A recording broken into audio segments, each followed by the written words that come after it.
वालिदैन को क्या करना चाहिए? सारी जिम्मेदारी अगर हम उस्ताद को दे देंगे, वालिदैन के पास क्या? हाँ, आपने बहुत एक अच्छा, मतलब आप बहुत बेहतरीन सवाल लेके बैठे हुए हैं।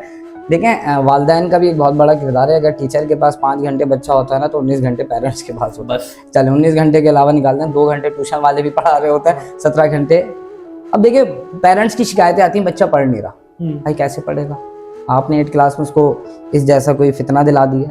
अच्छा, ये जो चीज़ है ना, ये पॉजिटिव भी है, नेगेटिव भी है। लेकिन सवाल ये, पेरेंट्स जब खुद इतना इंगेज हैं, इसने कनेक्टिविटी को ना समझे, जो हम आपस में बैठ के अभी गुफ्तगू शनीद कर रहे हैं, अब ये सोशलाइज हो चुके हैं। मिसाल के तौर पे बच्चा है, आप 7 क्लास, चलो 7 तो बहुत दूर की बात कर दी है, आप प्राइमरी सेक्शन में आ जाएं, वो बड़े बड़े व्लॉगर्स के नाम नहीं लूंगा, उनके नाम जानता है। उसको टेंशन होती है कि फुला को उसने क्यों गिफ्ट नहीं दिया, उस बच्चे को टेंशन हो रही है। अब देखें कि पेरेंट्स ने बच्चों को बच्चों की खुशी के लिए ये तमाम चीजें दिलवाई। उसके बाद जब बच्चा नहीं पढ़ता तो पेरेंट्स की बात ही खत्म हो गई कि क्यों नहीं पढ़ रहा है।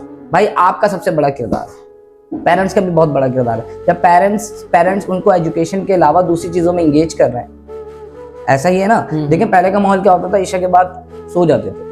आज के बच्चे की रूटीन है, वो 2-2:30 बजे सो रहा है। ठीक है, वो जब 2-2:30 बजे बच्चा सो रहा है तो उसमें फ्रेशनेस ही नहीं है। क्यों नहीं है? उसकी वजह ये कि रात भर हमारे कराची में तो अमूमन ऐसे ही होता है, रात भर प्रोग्राम चल रहे होते हैं, फिर कुछ ड्रामा, कुछ सीरियल्स, कुछ व्लॉग्स की टाइमिंग ऐसी जो लेट होती है। भाई बच्चों के साथ पेरेंट्स भी देख रहे होते हैं वो व्लॉग, ऐसा नहीं होता। इट्स मीन हमने अपनी इंपॉर्टेंस कुछ और समझी हुई है और दर हकीकत इंपॉर्टेंस कुछ और है। जब आप दीन पढ़ाएंगे ना बच्चों, जब आप उसने मतलब यूँ समझ लें कि नबी करीम अलैहिस्सलाम की बातें, हाँ उसने सीरत बताएंगे, नबी करीम अलैहिस्सलाम की बातें बताएंगे, शफ़क़त बताएंगे, ग़ज़वात बताएंगे, ना कि फिर उसे वो नेटफ्लिक्स देखना पड़ेगा। हाँ, समझ आ रही बात? समझ गया। उसको ना नेटफ्लिक्स देखना पड़ेगा, ना उसको दीगर ऐसी सीरीज देखनी पड़ेंगी जो वाहियात हैं, बिल्कुल, जो ऐसी लैंग्वेजेस इस्तेमाल हो रही हैं जो हमारे बच्चों को समझे एग्रेसिव कर रही हैं। बिल्कुल। और वो घर में भी ऐसी गुफ्तगू कर देता है। बच्चे मतलब क्या बोलते हैं पेरेंट्स, बाहर भी नहीं जाता, स्कूल से सीखा होगा। हालांकि स्कूल वाले कहते हैं हमारे स्कूल में ऐसा होता नहीं है। अब ये जो चीज़ है ना, वो ये इसको सिखा रही है। बिल्कुल। अब बच्चे को बोलना नहीं आता, वो अपनी लैंग्वेज में रिकॉर्ड करके निकाल लेते हैं चीज़ें। तो भाई पेरेंट्स को भी ये चाहिए कि आप बच्चों की तालीम के साथ साथ तरबियत पर भी मेहनत करें। तरबियत पे मेहनत उस वक्त होगी जब आप उसको एक टीचर के साथ साथ एक अच्छा स्कॉलर्स,